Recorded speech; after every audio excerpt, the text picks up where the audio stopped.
Buenas tardes, mi nombre es Medina Márquez Nelcidelia. Yo le voy a explicar un poco acerca de las generalidades del juicio de amparo. Primeramente hablaremos del objeto del juicio de amparo. El objeto del juicio de amparo es para resolver las controversias que surjan acerca de las normas generales, actos u omisiones de las autoridades que violan los derechos humanos reconocidos y las garantías individuales otorgadas para su protección que se mencionan en la Constitución Política de los Estados Unidos Mexicanos y en los tratados internacionales de los que México es parte. También el juicio de amparo tiene por objeto resolver las controversias que se lleven a cabo acerca de los actos u omisiones de las autoridades federales que vulneren la soberanía de los estados. Y por último, también resuelve las controversias que se generen acerca de las normas generales, actos u omisiones de las autoridades de los estados o del Distrito Federal que invada la esfera de competencia de cada uno de ellos. Las formas para tramitar el juicio de amparo son dos. Esos son, se tramitarán por dos vías, que es la vía directa y la vía indirecta. Las partes en el juicio de amparo son el quejoso, la autoridad responsable, el tercer interesado y el Ministerio Público Federal. En la parte del quejoso, este es el titular de un derecho subjetivo que alega la norma, acto o omisión que viole sus derechos previstos en el artículo 1 de la presente ley. La autoridad responsable es la que dicta, ordena y ejecuta el acto que crea, que modifica o que extingue la situación jurídica.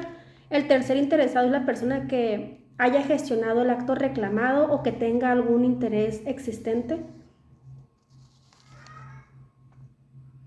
Asimismo, el tercer interesado es la contraparte del quejoso, la víctima del delito u ofendido, el indiciado procesado o el MP que haya participado en el procedimiento penal. Otra de las partes en el juicio de amparo es el Ministerio Público Federal en todos los juicios donde podrá interponer sus recursos que señala esta ley. La capacidad nos habla acerca. La capacidad se menciona en el artículo 6 de la ley de amparo. Nos dice que lo puede promover toda persona física o moral que afecte la norma general o el acto reclamado. En cuestión a la personalidad, la podrá solicitar el amparo por conducto de los servidores públicos o los representantes. La persona física o moral a quien afecte el acto reclamado, el representante legal o el reclamado de la persona afectada y el defensor de la persona afectada.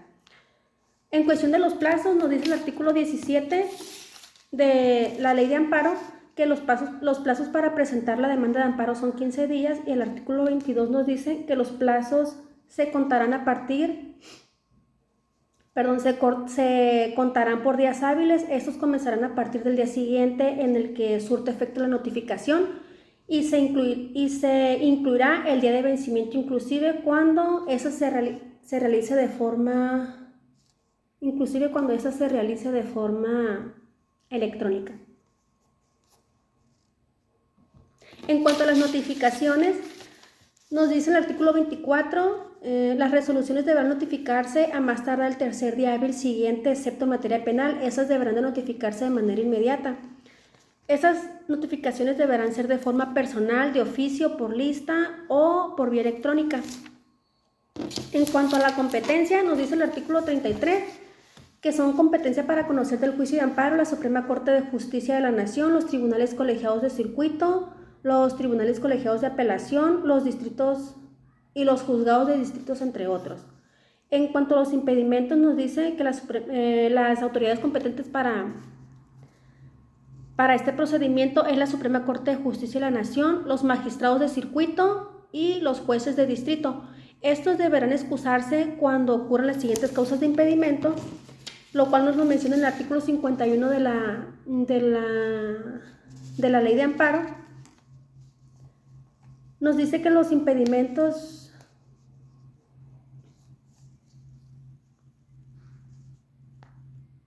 nos dice que las autoridades responsables tendrán impedimentos para llevar a cabo cierto procedimiento si, por ejemplo, son cónyuges o parientes de alguna de las partes, de los abogados o de los representantes, si tienen algún interés personal en el asunto, si han sido abogados o apoderados de alguna de las partes, si tuvieran amistad o enemistad con alguna de las partes, etc.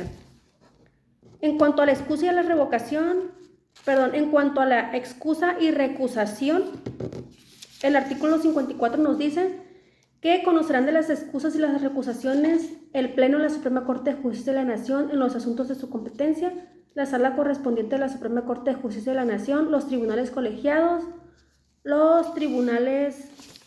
de apelación.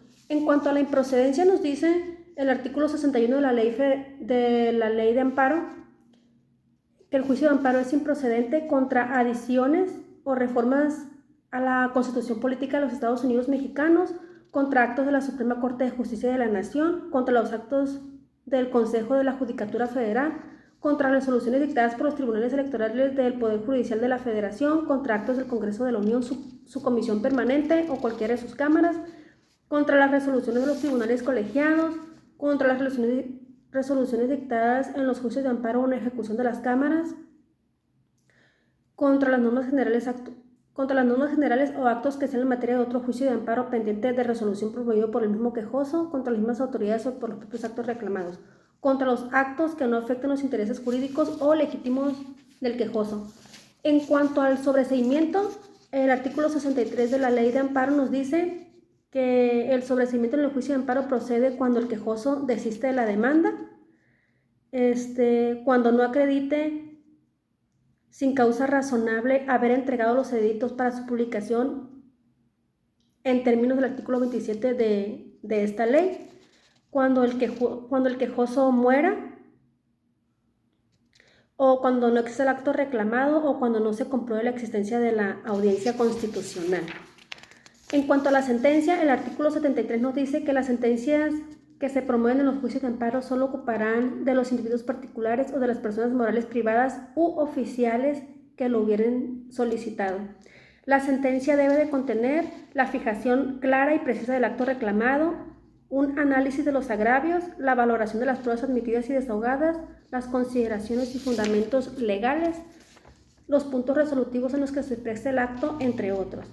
El órgano jurisdiccional de oficio podrá aclarar la sentencia ejecutoriada solamente para corregir los posibles errores del documento. Muy bien, esa sería mi exposición de las generalidades de la ley de amparo. Gracias.